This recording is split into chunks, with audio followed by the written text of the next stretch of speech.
تفہیم القرآن سید ابو العلا مودودی سورہ احزاب آیات 36 تا 48 حصہ دوم اعوذ باللہ من الشیطان الرجیم بسم اللہ الرحمن الرحیم ما کان علی النبی من حرج فیما فرض اللہ لہ۔ نبی صلی اللہ علیہ وسلم پر کسی ایسے کام میں کوئی رکاوٹ نہیں ہے جو اللہ نے اس کے لیے مقرر کر دیا ہو۔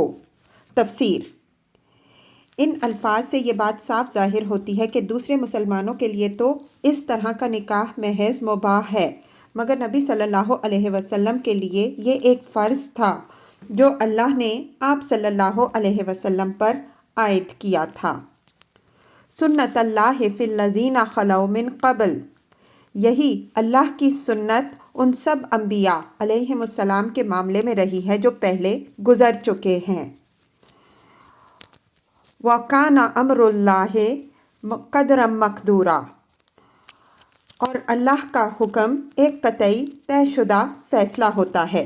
تفسیر: یعنی انبیاء علیہم السلام کے لیے ہمیشہ سے یہ ضابطہ مقرر رہا ہے کہ اللہ کی طرف سے جو حکم بھی آئے اس پر عمل کرنا ان کے لیے قضائے مبرم ہے، جس سے کوئی مفر ان کے لیے نہیں ہے۔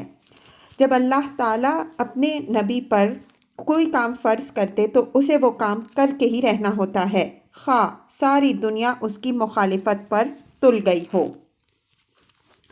الذین یبلغون رسالات اللہ، یہ اللہ کی سنت ہے ان لوگوں کے لیے جو اللہ کے پیغامات پہنچاتے ہیں۔ وَيَخْشَوْنَهُ، اور اسی سے ڈرتے ہیں۔ وَلَا يَخْشَوْنَ أَحَدًا إِلَّا اللَّهُ، اور ایک خدا کے سوا کسی سے نہیں ڈرتے۔ وَكَفَى بِاللَّهِ حَسِيبًا، اور محاسبے کے لیے بس اللہ ہی کافی ہے۔ تفسیر: اصل الفاظ ہیں کفا باللہ حسیبا، اس کے دو معنی ہیں۔ ایک یہ کہ ہر خوف اور خطرے کے مقابلے میں اللہ کافی ہے، دوسرے یہ کہ حساب لینے کے لیے اللہ کافی ہے، اس کے سوا کسی اور کی باز پرس سے ڈرنے کی کوئی ضرورت نہیں ہے۔ ما کان محمد ابا احد من رجالکم، لوگوں، محمد صلی اللہ علیہ وسلم تمہارے مردوں میں سے کسی کے باپ نہیں ہیں۔ ولیکن رسول اللہ وخاتم النبیین، مگر وہ اللہ کے رسول اور خاتم النبیین ہیں۔ وَكَانَ اللَّهُ بِكُلِّ شَيْءٍ عَلِيمًا، اور اللہ ہر چیز کا علم رکھنے والا ہے۔ تفسیر: اس ایک فقرے میں ان تمام اعتراضات کی جڑ کاٹ دی گئی ہے جو مخالفین نبی صلی اللہ علیہ وسلم کے اس نکاح پر کر رہے تھے۔ ان کا اولین اعتراض یہ تھا کہ آپ صلی اللہ علیہ وسلم نے اپنی بہو سے نکاح کیا ہے، حالانکہ آپ صلی اللہ علیہ وسلم کی اپنی شریعت میں بھی بیٹے کی منکوحہ باپ پر حرام ہے۔ اس کے جواب میں فرمایا گیا کہ محمد صلی اللہ علیہ وسلم تمہارے مردوں میں سے کسی کا باپ نہیں ہے، یعنی جس شخص کی متعلقہ سے نکاح کیا گیا ہے وہ بیٹا کب تھا کہ اس کی متعلقہ سے نکاح حرام ہوتا؟ تم لوگ تو خود جانتے ہو کہ محمد صلی اللہ علیہ وسلم کا سرے سے کوئی بیٹا ہی نہیں۔ ان کا دوسرا اعتراض یہ تھا کہ اچھا، اگر منہ بولا بیٹا حقیقی بیٹا نہیں ہے تب بھی اس کی چھوڑی ہوئی بیوی سے نکاح کر لینا زیادہ سے زیادہ بس جائز ہی ہو سکتا تھا، آخر اس کا کرنا کیا ضرور تھا؟ اس کے جواب میں فرمایا مگر وہ اللہ کے رسول ہیں، یعنی رسول ہونے کی حیثیت سے ان پر یہ فرض عائد ہوتا تھا کہ جس حلال چیز کو تمہاری رسموں نے خواہ مخواہ حرام کر رکھا ہے اس کے بارے میں تمہارے تمام تعصبات کا خاتمہ کر دیں اور اس کی حلت کے معاملے میں کسی شک و شبہ کی گنجائش باقی نہ رہنے دیں۔ پھر مزید یہ تاکید کے لیے فرمایا اور وہ خاتم النبیین ہیں، یعنی ان کے بعد کوئی رسول تو درکنار کوئی نبی تک آنے والا نہیں ہے کہ اگر قانون اور معاشرے کی کوئی اصلاح ان کے زمانے میں نافذ ہونے سے رہ جائے تو بعد کا آنے والا نبی یہ کسر پوری کر دے، لہٰذا یہ اور بھی ضروری ہو گیا کہ اس رسم جاہلیت کا خاتمہ وہ خود کر کے جائیں۔ اس کے بعد مزید زور دیتے ہوئے فرمایا کہ اللہ ہر چیز کا علم رکھنے والا ہے، یعنی